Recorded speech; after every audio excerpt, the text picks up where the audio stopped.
Assalamualaikum warahmatullahi wabarakatuh. Kami dari UIN Wali Songo Semarang, Fakultas Ilmu Tarbiyah dan Keguruan, Prodi Manajemen Pendidikan Islam. Kami kelompok 6, mata kuliah Pendidikan Pancasila dan Kewarganegaraan.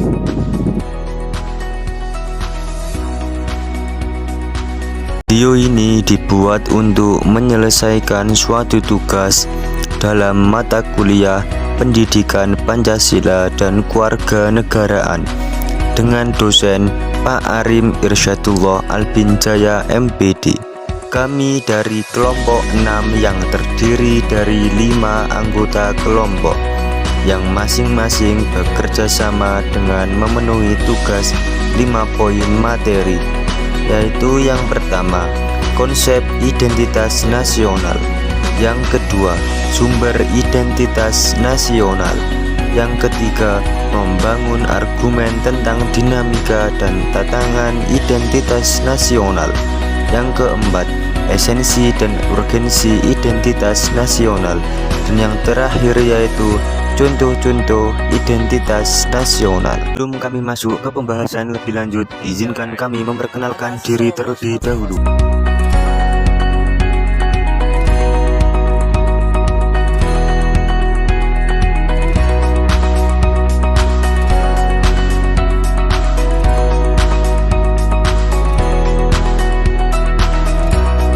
Ini saya akan menjelaskan tentang identitas nasional.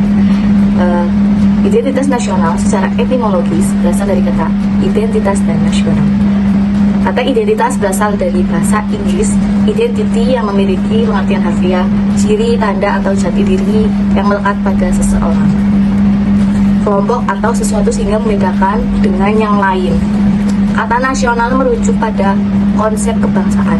Jadi, identitas nasional adalah ciri, tanda, atau jati diri yang melekat suatu negara sehingga membedakan dengan negara lain. Identitas secara terminologis adalah suatu ciri yang dimiliki oleh suatu bangsa. Secara filosofis, membedakan bangsa tersebut dengan bangsa yang lain. Alasan mengapa diperlukan identitas nasional?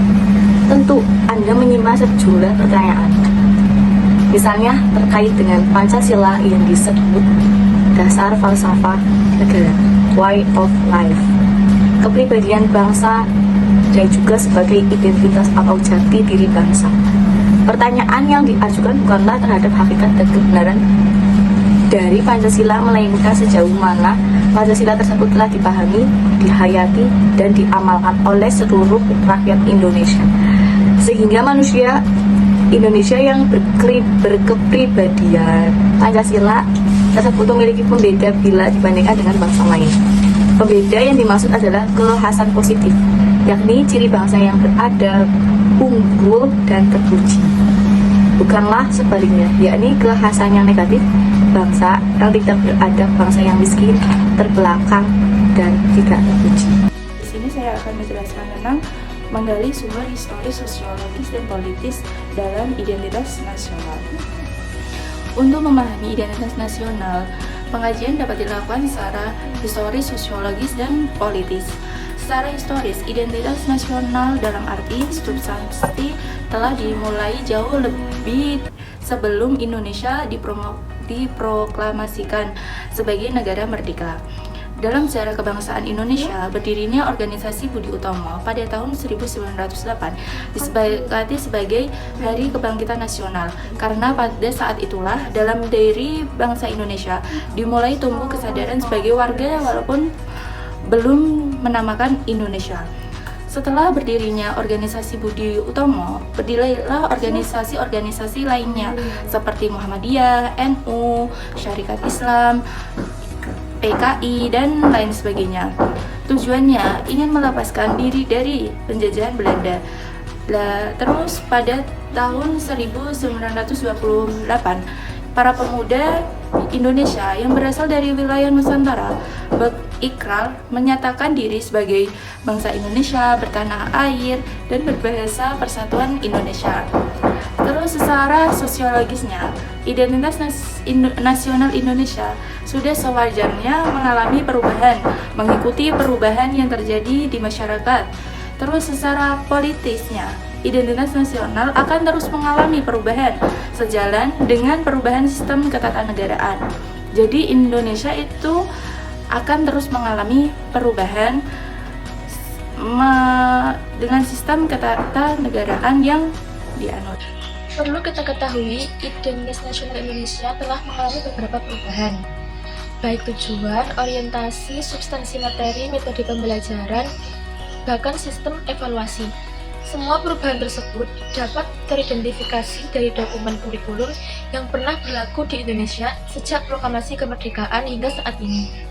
Dengan membaca dan mengkaji produk kebijakan pemerintah, dapat diketahui bahwa dinamika dan tantangan yang dihadapi identitas nasional Indonesia sangat tinggi. Esensi dan urgensi identitas nasional Indonesia. Yang pertama adalah keanekaragaman budaya. Indonesia merupakan negara dengan beragam suku, agama, bahasa, dan berbagai budaya. Identitas nasional Indonesia menggambarkan dengan keberagaman ini adalah suatu kekayaan terbesar di Indonesia. Dan yang kedua adalah sejarah perjuangan kemerdekaan. Identitas nasional Indonesia sangatlah terkait dengan sejarah perjuangan panjang untuk meraih kemerdekaan negara kita. Dan perjuangan ini dengan mengilhami semangat patriotisme dan nasionalisme untuk di kalangan warga negara Indonesia. Dan yang ketiga adalah Pancasila sebagai dasar negara. Pancasila adalah ideologi dasar Indonesia yang menjaminkan nilai-nilai seperti keadilan sosial, persatuan, dan demokrasi. Pancasila memiliki peran penting dalam membentuk identitas nasional dan menjadi panduan bagi negara untuk menjalankan pemerintahannya. Dan yang keempat adalah Bhinneka Tunggal Ika. Semboyan Bhinneka Tunggal Ika berasal dari bahasa Sanskerta yang berarti berbeda tetapi tetap satu. Dan di sini menggambarkan esensi dari identitas nasional untuk menegaskan bahwa pentingnya persatuan di tengah-tengah perbedaan. Dan yang kelima adalah keberagaman alam dan lingkungan. Identitas nasional juga mencerminkan kekayaan alam dan lingkungan di Indonesia, ya seperti contohnya hutan hujan tropis, pulau-pulau, dan kekayaan hayati. Dan yang keenam adalah peran global. Indonesia adalah negara terbesar di dunia dengan populasi muslim terbesar. Ini memberikan peran penting dalam hubungan. Contoh-contoh identitas nasional yang akan saya jelaskan. Yang pertama, contoh-contoh identitas nasional yaitu bahasa negara. Yang kedua, bendera negara atau sang merah putih. Dan yang ketiga, lambang negara. Yang keempat, lagu kebangsaan. Yang kelima, semboyan negara. Dan yang keenam, dasar falsafah negara. Yang ketujuh, bentuk negara atau kedaulatan rakyat. Yang keenam, konstitusi hukum. Saya akan jelaskan tentang bahasa negara atau bisa dibilang dengan bahasa nasional, yaitu dijelaskan bahasa atau varian bahasa yang memiliki sejenis hubungan de facto atau de jure dengan seseorang dan mungkin melalui pembahasan wilayah yang mereka duduki. Yang kedua, bendera negara atau sang merah putih merupakan simbol negara atau wilayah. Adapun penyebutannya cukup beragam, mulai dari sang merah putih, sang saka merah putih, dan juga sang diwarna. Dan yang ketiga, lambang negara merupakan desain yang digunakan oleh orang atau sekelompok orang tertentu dan digunakan untuk bermacam-macam tujuan negara tersebut.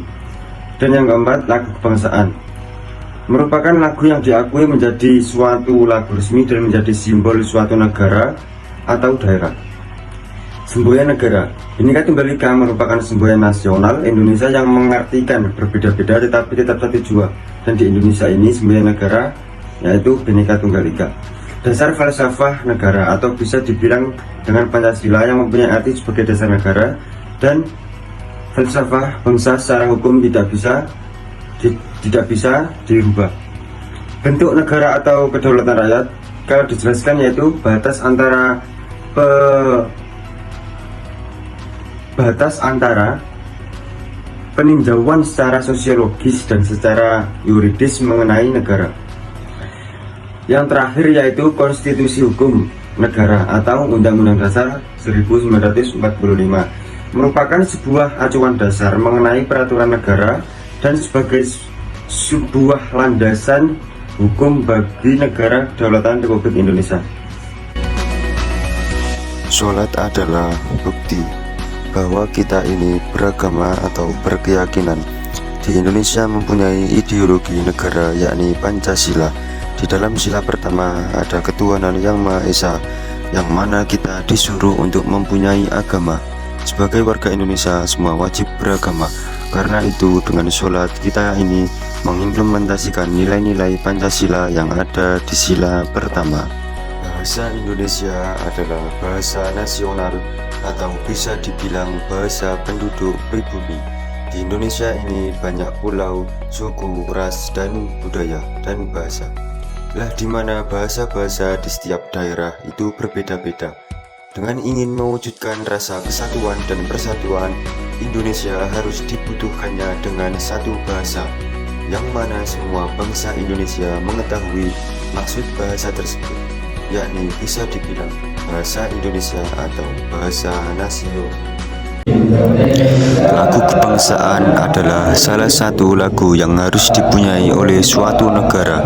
Di Indonesia sendiri mempunyai lagu kebangsaan yang berjudul Indonesia Raya.